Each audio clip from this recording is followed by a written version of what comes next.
Hey everybody, how's it going? I am not sure whether or not this is coming through the right way. It looks like I'm live. Didn't give me a chance to input any information. Hey, what effects am I going through there? That's an octave divider.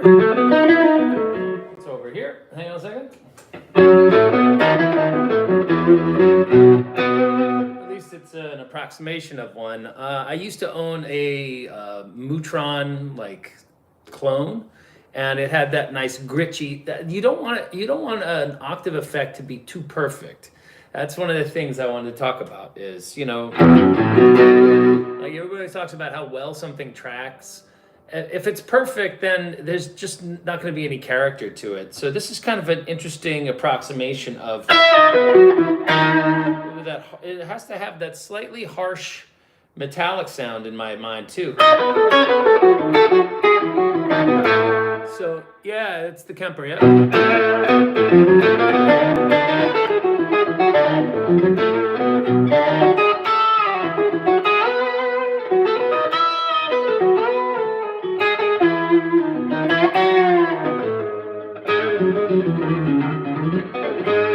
it doesn't really track so great, but that's kind of part of the deal. So the cool thing is once you do that, let's say you commit to using that plus like a little bit of square wave fuzz, you can get this kind of sound where it's tracking a little bit more like a synth. You know, you go to the neck pickup and then if you put a little bit more gain on there, you get more of an infinite sine wave kind of.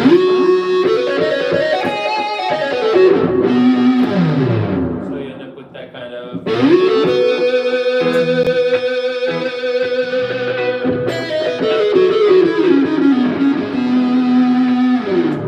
You know.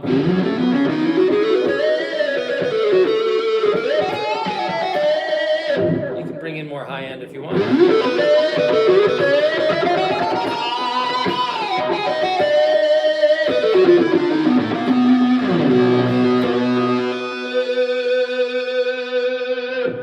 Sounds pretty cool to me anyway.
I love that stuff. Anyway, I'm not sure I can't see who's writing these questions because I can't read. It's so far away. And now they're not there. They disappeared. Oh well. So I was working on dialing in. I played a gig this last week on, I guess, Tuesday. And, every time after I play, I take notes as to what I thought worked and didn't work as far as my rig and how it reacted on stage and stuff like that. Because to some extent, while the Kemper is a wonderful tool, you can only report back as to its efficacy after you actually employ it in its intended role. And so sitting down here unencumbered by any other instruments, my patches may or may not really reveal their liabilities. So this tendency that we have as guitar players to kind of set up our tone in our bedroom or in our practice space where we're not really fighting against, say, a keyboard amp immediately to my left, going like, blah, like all night long, so what do I need? I need to figure out a way to, be present in a frequency response that isn't occupied already and not be too harsh. That's really a huge thing, this Fletcher Munson curve fucker. That thing just is really, really hard to work against unless you're always playing at the same volume, which I try to. The sound of your rig, I mean, even though I've eliminated most of the variables vis-a-vis it being a digital rig, which is just basically should just be just clean level, right?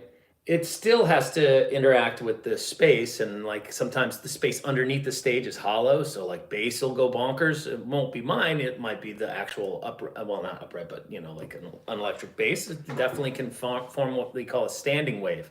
So the wave like doubles in its heft, and all of a sudden that B note is being reinforced 2-3 octaves down, and it feels really muddy all of a sudden, and you can't get out on top of it. So I was working on some tonal things, in terms of adjusting brightness or gain or level. Just a sheer level can be the answer to your questions, your answer to your problems sometimes on stage. And today I was working on Scarlet, like how much treble can I get away with? Because the bulk of the solo is up very high. So you while you want to be able to have clarity and that brassy kind of that kind of thing, that's got a little light overdrive on it.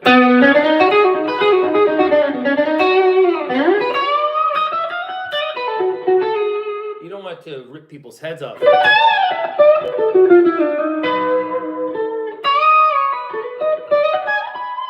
Especially when you're up high. And the other thing I guess I was working on earlier was just getting some interesting ways of playing triplets without, hey, this says I've been struggling with playing the same licks. I want to start playing more freely and actually improvising. All right, let me tell you how I think you should do it. The same licks is not a bad thing to play over and over again. What you want to do, though, is you want to codify the lick and then introduce this thing you want to allow for mutation. Okay, mutation is evolution. Okay, that's really all it is. All we're doing is we're gonna let's try to combine where I was coming from and utilize it to show you how to do. All right, because I was actually doing this myself. By the way, a lot of the things that you come up with, you need to pocket them, keep them, commit them to memory, and like I said, in the moment you have to allow it to expand or contract a little bit. So kind of like when we study languages, we come up against like an infinitive of a verb, like to drive, right? But we need to conjugate. They drove. He's about to drive. He's going to drive. He wants to drive. Like there's all kinds of ways of, I'm going, I drove, I drive, whatever. You want to be able to take the phrase and expand and contract it to tailor it to your thing, okay? So yesterday I was teaching a really nice guy, the student up in on Cape Cod, or no, Nantucket, sorry, I forgot. And I showed him this idea that I use a lot where I'm going 2 downstrokes and then a slide. So usually when ascending, I'm doing this with the index and the ring finger, and then I slide up like that.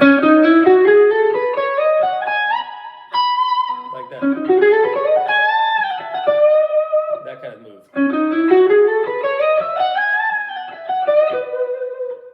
Okay, so this was the idea that I was working on with him, was it's kind of a cascading lick that lands into this bend that hits on this A.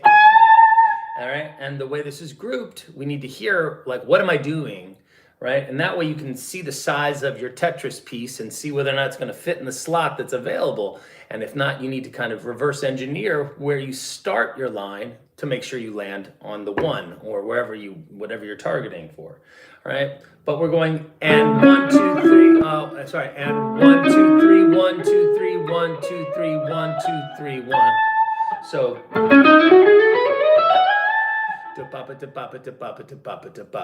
okay, we need to be and triple it, 1.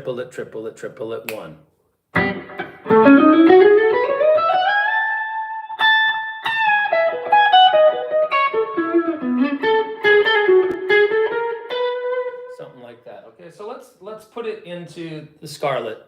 idea. Now we've got this idea, and now let's see if we can use it like your lick that you've got committed to memory.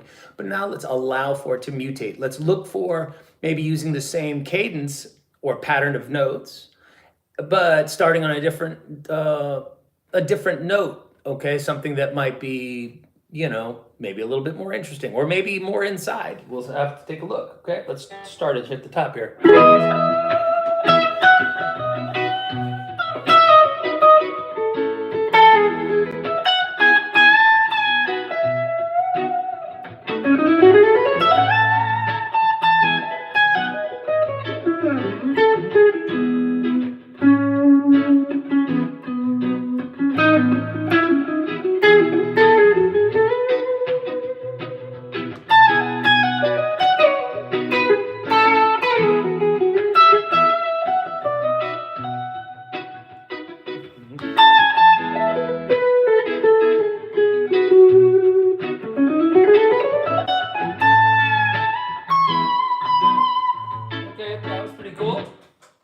So I kind of tried to do the thing.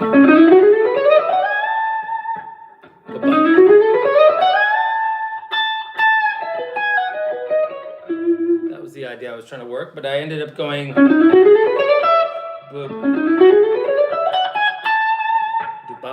I did like a halftime triplet thing rather than baba da boo instead of. I did. Or something like that, and then I was up here. Okay, so that's the third of the A chord. That would be another note to maybe target. Maybe we can find another triplet run, like.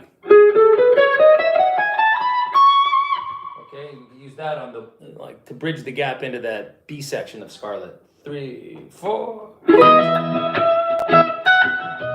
Let's keep the other part the same, maybe.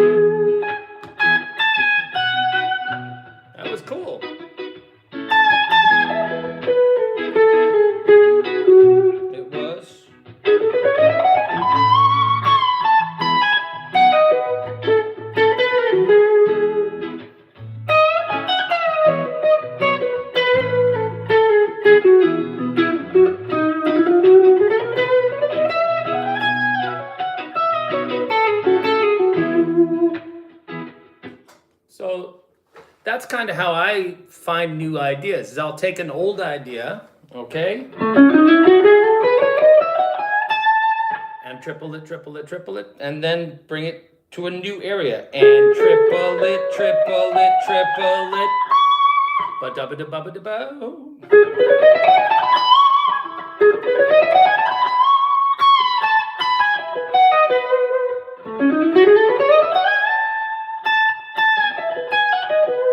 So kind of the same idea, just kind of brought up a bit in the register. Ooh. Let's try it again.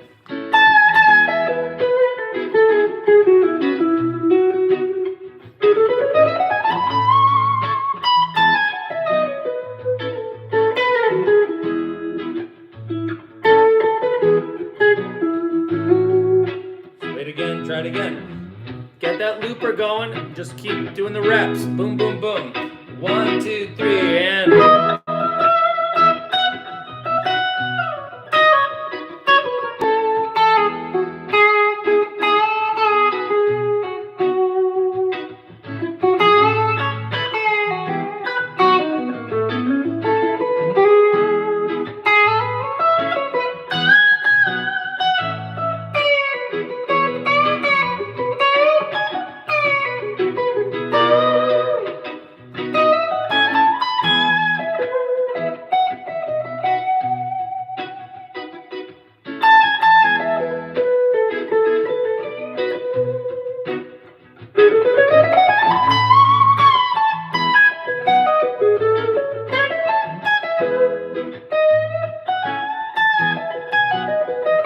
Okay,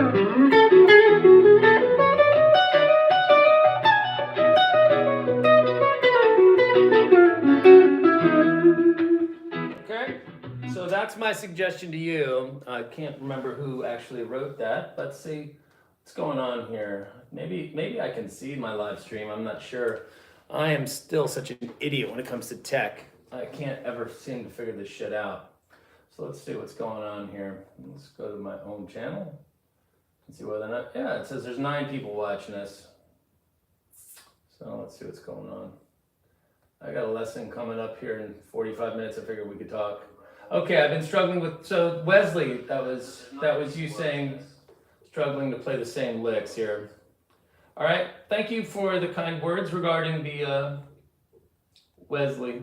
Thank you for saying so. That's how I would approach it. You look for, like, what is this, right? Effectively, yeah, it's a slide, but what is it? It's a tool, right? Now, this one works on my ring finger. It's too big for my pinky. So I have slide licks and things that I play using the ring, right? Or if I need it, I'm gonna have another tool. Good morning, I'm gonna use this, right? This is my pinky slide, okay? And this is kind of a crafty bit of engineering, and that has this little bend in it, so you can bend it. Or if you, I don't know, I've seen people do it like that so that they get a little bit more, that way they can have the slide go deeper and cover more of the strings. I tend to like being able to bend my finger in case I'm playing other things while I'm wearing the slide. I'm trying to work on playing slide in standard tuning.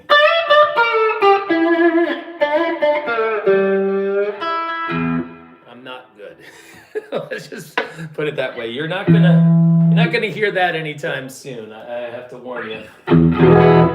So basically, I take time for myself. I'm generous with myself. I'll make sure I have a couple of hours after I play a show, like maybe the next day. If I can find a tape of the recording of the show, I'll come and I'll implement notes. I'm working on a system that is wonderful, the Kemper that is, because I know it is exactly where it was when I played. So if I want to make updates to something, I know it's not a moving target. It's not like on the ride home, my knobs got fucked up on my pedal board. Everything is exactly the same as it was on stage.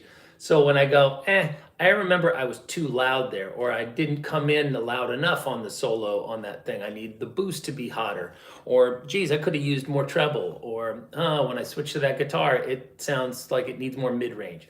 These kinds of observations are the ones that I actually made after playing live this week. So the Scarlet tone, I decided I was gonna brighten it up a little bit,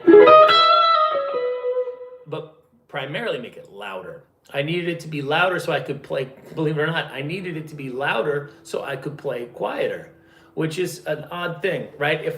If you're listening to, like, I listened to the recording of the band, and I found that in order to get over my schedule is clearing up in a couple of weeks and I'll be ready for some lessons. Hey, Scott, that's cool, man. No worries. I'm here. So the idea was I noticed that I was playing at the top of my picking pressure, right? So rather than being like,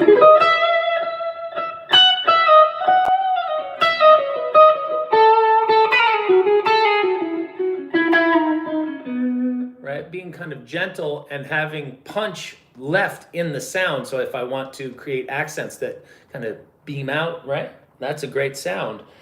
I was going like, I was hitting too hard to be as loud as I wanted to be, which sucked because it kind of took the sweetness out of the solo. So if you ever have listened to me talk about this stuff, having enough dynamics in your sound to get way over top of the mix so that you can chill out with your right hand a little bit is a really great move. Now, the 70 said, takes time to get there. Practice, practice, practice. Yeah, that's absolutely true. This is something that I'll say. While I definitely am in a position of comfort in terms of my abilities on the instrument, I'm still very, very much a student. I 100% still learning myself. And, granted, I teach myself primarily. there are some people that I've met that know a hell of a lot more about what I want to do with the guitar than I do. But I can't ask them for lessons. I can only emulate what I've seen them do on a stage. At this point, they're not teachers. They're role models that I can try to pattern myself after, or at least look to for some form of strategy. All right, so this is definitely something I'm interested in. Is I'll set up a loop with kind of a loud rhythm and see whether or not my solo tone would cut it over top of that if that was a lead guitar player. And if the answer is no, I go in there and I tweak the settings so that it can actually get on top. So I think I'm here now. If I'm doing my Scarlet thing, that's the loop. So if I can go...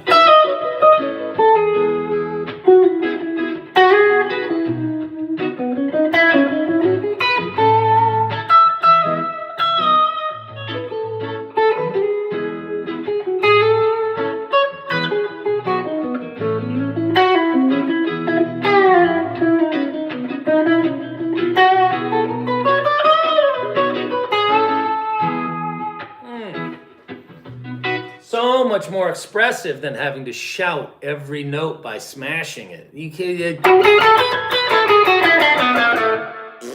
No good. It was bad. And that's one of my favorite songs to solo over. So I was like, I gotta go in there and double check where I'm up to. So there's that sound, and that's the mild overdrive. We've got a clean sound for the rhythm.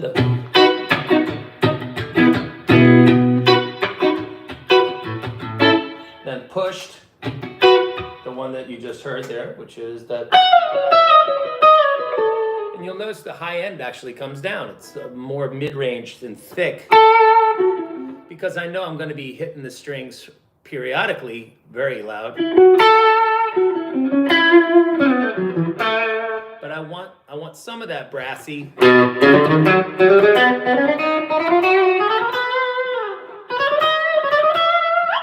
Okay, but I don't want to rip people's heads off with it when I come up here and go.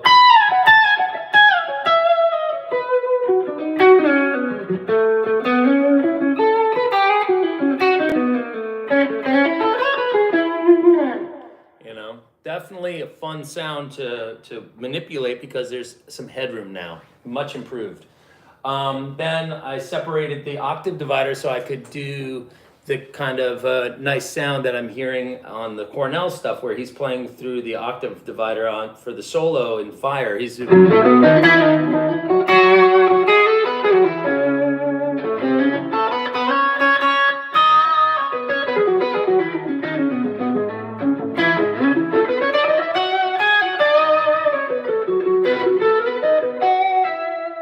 kind of a little lo-fi in some ways.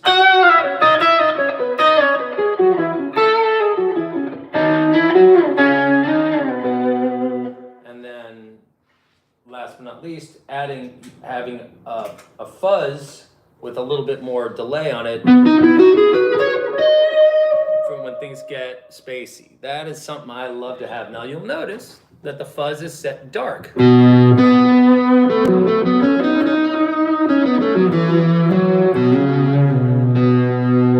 to the bridge pickup, it brightens up a little bit.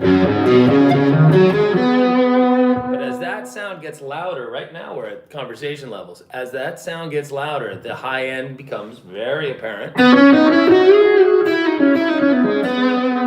more importantly, inevitably, I will end up stacking the other overdriven sound on top of it. And there's a lot more clarity there. Still in the bridge pickup though, I made sure it could never really peel paint.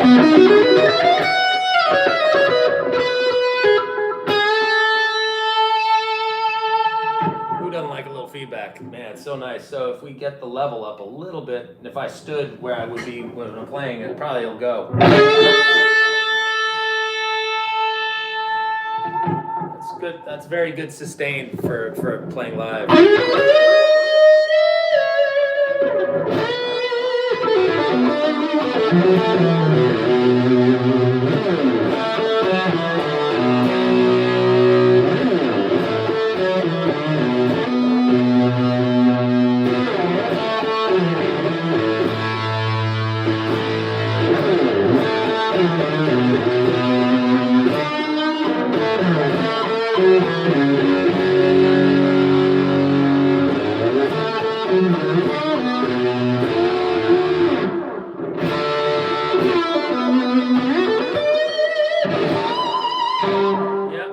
not going to hurt anybody. Still nice and, you know, also you don't want that to be that aggressive, loud, and bright. It's just too much all at once. So, you know, keep that, like that is really snarky. I don't ever go there unless I'm utilizing this, which is kind of last but not least on the list of things to maintain when you're dealing with a Scarlet Fire patch is the envelope. So that needs to be bright enough to be audible and chirpy and but have that sweet cello sound like that, right? So you've got to have the aggressive quack. Sorry, I'm going to probably blah with my mouth while I play. Right?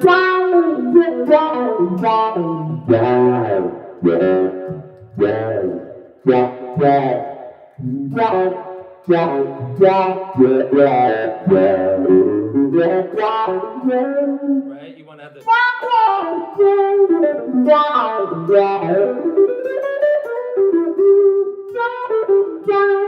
So it's a funny thing, you got the quirkiness of an envelope follower to contend with. Any of you guys out there having trouble with your envelope followers, I think there's a reasonable solution for you.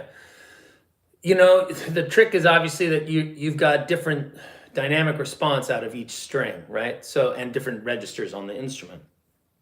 So if you know, I used to compress or overdrive before I would hit the follower, because that compression or overdrive tends to smooth things out and make it less jumpy on the guitar. So then you can find one global setting that'll open up top, down below, on the high E and the low E. You know, this is never going to have a problem opening.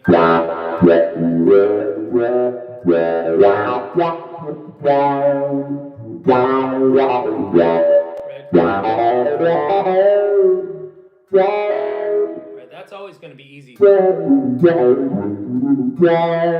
really going to want to monitor your right hand picking there. But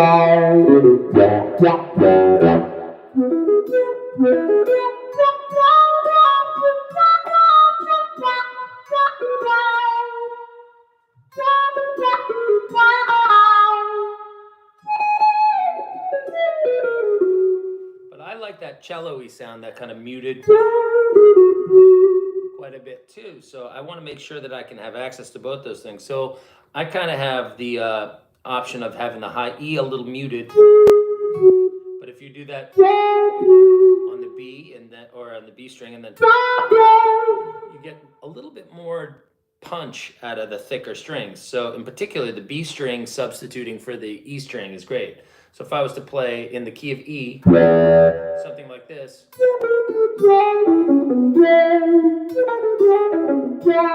those first notes on the B string, on the B note, to get them to open, I either have to hammer the shit out of it, doesn't do it, or open up the treble on the tone knob on the back of the Strat to get the... But what does that do for the rest of the sound, right? Now, all of a sudden, when I'm here, it's just too much. It's kind of too brassy. So I tend to roll it down a little bit. That's about where I keep it. But watch how much more responsive it is if I play that same lick here. Right? So, or even here. So,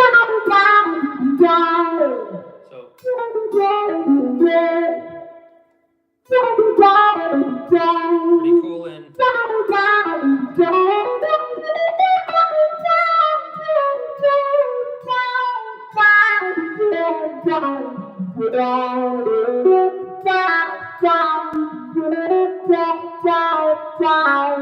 if that's too bright,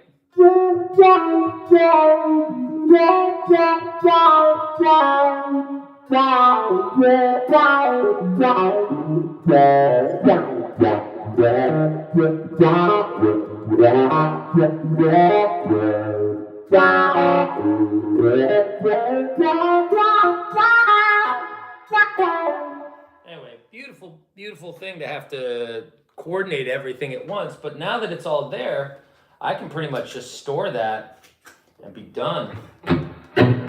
Which I'm going to do before I fuck up and switch sounds, which happens all the time. Store entire rig replace. Goodbye. All right, so change is made. Next show, everything should be that much closer to where I want it to be. That's kind of the whole point of having an updatable rig, kind of like a word processor versus a typewriter.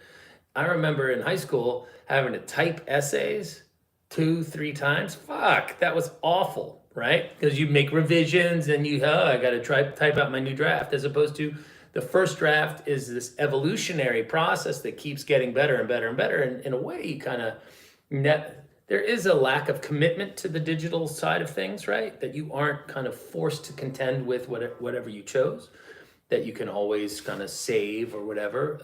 So in a way, I kind of miss analog setups that kind of force you to cope with whatever you get when you stomp on the boxes, right? You can't always have everything configured ideally with an analog pedal board.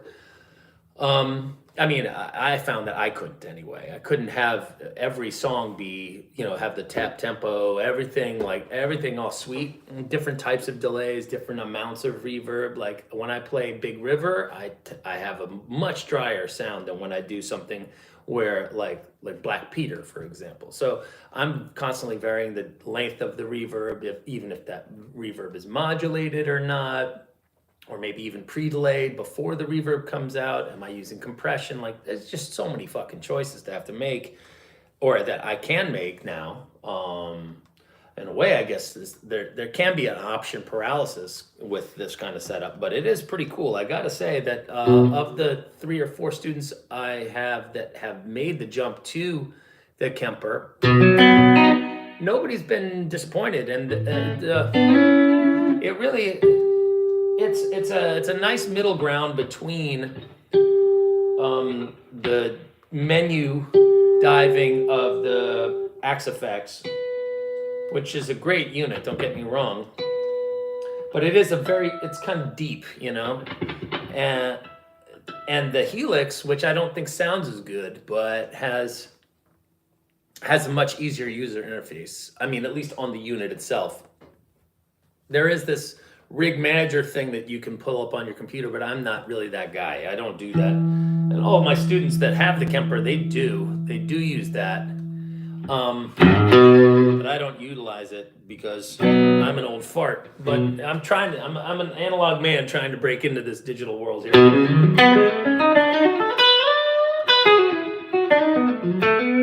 So that's rhythm sound, which I mean,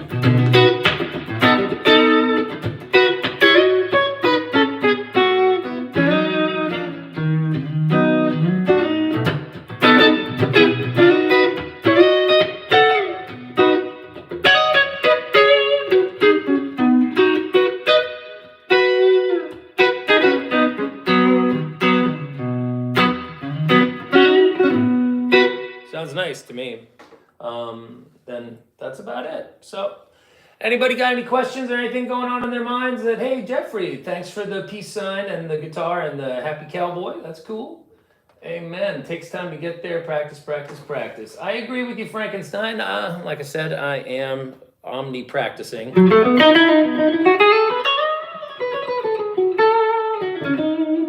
So I don't know if anybody has any questions about specific dead tunes or anything like that, or songs that they're playing that are, hey, of course. Nice to see you, bud. So if anybody has any questions about how to tackle a particular section of a song or anything like that, we can maybe, I'll cut this thing short so I have a little time to have some breakfast, or maybe not, 10:30, I got another half an hour. There is another thing that we can talk about, is the need to which Kemper do I have? I use the profiler, the stage profiler. So, it's a pretty high-end piece of gear, I suppose, in that it's all kind of combined into this one 11-pound thing. But it's not that hard to navigate. The truth is, I'm not a digital fella, and I've never used the manual. I've just kind of found a sound that I liked, which the one I use as my starting point for all the dead stuff. I have a bunch of other sounds that I'll utilize for heavier music and stuff like that. Is I'll use the Top Jimmy Deluxe Reverb. It's a free profile, and then I'm using all the stuff that's just on innately in the Kemper already. I tend not to use spring reverb. So I like plate or like a large hall, usually with not a lot of low end, so I can use a lot of the reverb. That's one of the best things about the Kemper is that you can EQ your reverb as opposed to if you buy a Flint, which I think has it's a great form factor. I love that pedal. That pedal was awesome. However, as tasty as the reverb was, if it had the ability to dump bass, I would have thought it was an ideal, like never get rid of it kind of pedal because I love they have that great swampy tremolo on one side and in conjunction with the Hall Infinite setting, that was really great for getting psychedelic. So like infinite, like woo, and there's a huge sine wave. Then you switch the sound and then you could just play with normal reverb while this thing would go for like, a minute or something like that. So I tend to set up those kinds of effects like, here, let's see about this. What do we got here? Boink. So here we go. Like if I'm doing here at the beginning of going down the road and not fade away, I do this. We start out with like a little E jam, but you can hear how. Right, so that at concert level, it builds up pretty fast.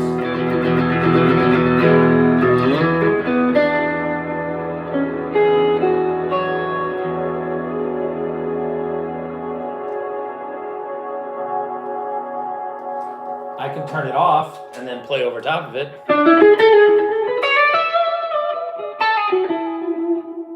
Put a little delay on there too. You can turn that up.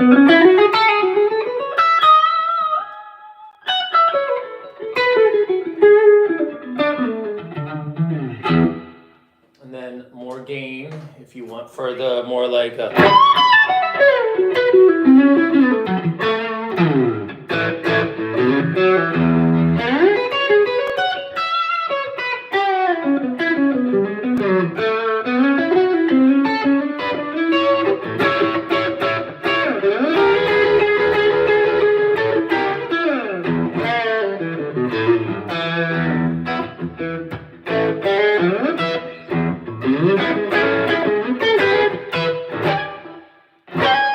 pickup better for that. Anyway, I love a Strat. It is a fucking great tool. I gotta say, if you haven't really spent quality time with this setup, it is really influential. I think it's just like nuts what this guitar is responsible for. Not this particular instrument, though I do appreciate it specifically. But I mean, starting from Buddy Holly all the way to Hendrix, and this instrument is still being used on the cutting edge of even in its 50s style configuration like this, is still being used as an innovative, device. Okay, whether it's, I mean, granted, I guess like Ed O'Brien from Radiohead, he uses a Strat, but it's been tricked out. He's got like a sustainer pedal, a sustain pickup in it, and stuff like that. But still, pretty much, Jeff Beck, holy shit, really great there. And Eric Johnson, big time hero of mine. And obviously, the king of the Strat is Jimi Hendrix. So, if you've never had a Strat plugged into a Marshall with like a lot of bass going on and get that whole like thing happening where you feel everything like the back of your pant leg flapping against you owe it to yourself to get in front of a big amp once or twice in your life. I wouldn't necessarily recommend gigging with one all the time, but so I have like a nice old 62 AC30 that's pretty great, and I have an old 1970 Super Bass, and that's great. That amp is amazing. But it's like 60 pounds just for the head and then the cabinet and it all to then do what? To choke the life out of it with an attenuator if I'm on stage. This thing sounds dynamite. I've never actually been happier with my sound than especially for the Grateful Dead stuff, than with the Kemper. There's a thing that goes on with respect to this with that Tube Screamer sounding like it's pushing the amp a little bit, but being able to blend it in, that's nice. And it kind of curtails some of the super high-end sparkle and puts more emphasis in the mid-range. So you get those.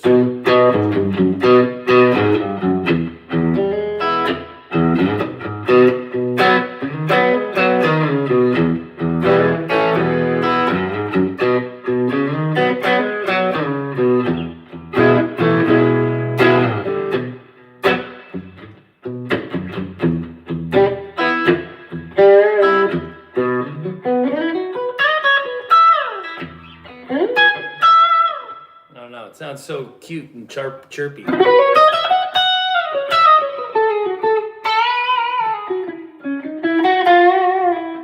I like that Europe 72 sound more than the sparkly Tiger and 80s sound. I never was an 80s fan for the Garcia sound, so this works for me because obviously I like all the like old Clapton that's on the Strat where you get that kind of what is that?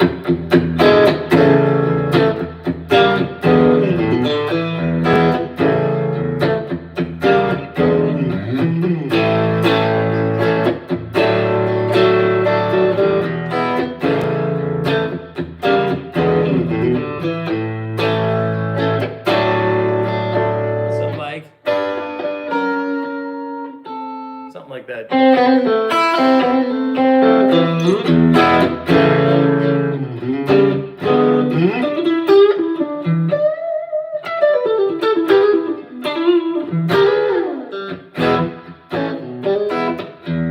Kind of cool. I don't know. Definitely not a telly guy. I got on my I own a couple of them, and I played a bunch, and still just not my. It's not my shtick. As much as I like country style guitar, I still don't feel the need to use one. I feel like there's nothing I can't do here.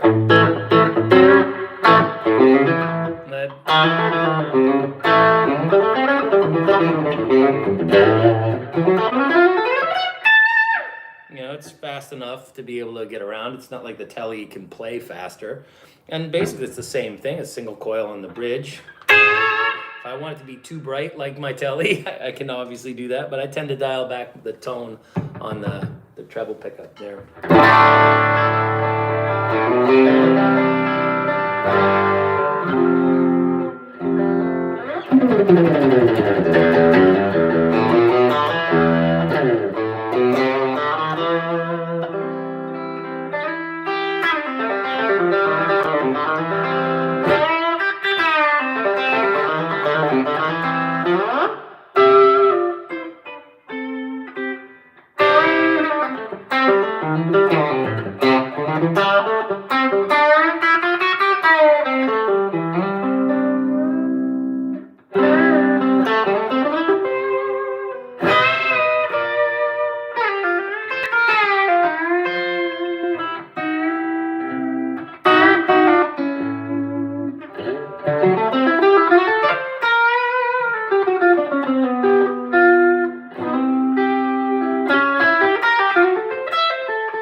I should probably blow out of here. But I want to thank everybody for tuning in, and if I shared anything positive, or I've got a 90s Strat that is my favorite for gigs. Love these guitars. Yeah, I think they're also just a reasonable platform. I can't help but wonder whether or not the pickup is making more difference than the actual build of the instrument. Like, I wonder what the difference is in terms of your blind audition of a 25 and a half scale guitar with a Super 2 here, right? A Strat with a Super 2 versus one of those hippie sandwich guitars with the crazy cosmetic curly maple and all that stuff. Because in my experience, the glue up guitars rather than the bolt up guitars, they feel really stiff. They feel like really, really solid. And I think that's, probably part of the real short strokes of the the Irwin style instruments, obviously that's going to contribute, that and the weight. Okay, I like lighter guitars that have kind of a slightly more spongy amount of, like the neck is a little bit less rigid. So that doing, that kind of harsh attack is lessened, I think, a little bit by a flat sawn piece of maple. Because I have a pretty heavy right hand when I lean in, and I don't really like it when it sounds like I'm ear fucking somebody too much. I don't really like that when it's like, oh my God, whoa. I like it to be pretty and twinkle a little bit. But right, I don't want it to be quite as shrill as I find those guitars to sound, because maybe it's the settings, or maybe it's just I need to live in that ecosystem for a little while to evolve into that thing. But generally, the weight of those instruments, the expense of them, is obviously something else. This guitar I think I acquired for $1,100, so I don't know where I'm getting anything that makes me this happy for $1,100. And if I wanted to, I could probably experiment with, granted, this one is routed for 3 single coils. This is like trying to be a vintage replica from the 80s. This is from 1986 or 87. So all this wear and tear is largely due to the fact that they didn't know how to apply the fucking paint, to be honest. It flakes off in these bigger chunks, and then over time it wears away. And you can see where, like, these are new, that's new loss. And then you can see this is old, where it's worn down, been smoothed over, and you can see the primer, that white coat. That's like the thing they slather all over the guitar to make it flat. But it delaminated. Like, I'm not sure whether or not they, like, this isn't me being abusive. This guitar just started to fall apart a little bit in terms of its paint, but I didn't mind. I just kept playing it.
Shit together. I like some old Pigpen.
Check out. I'll see you guys soon, I'm sure. All right. Take care. Peace, love, and play some guitar. Adios.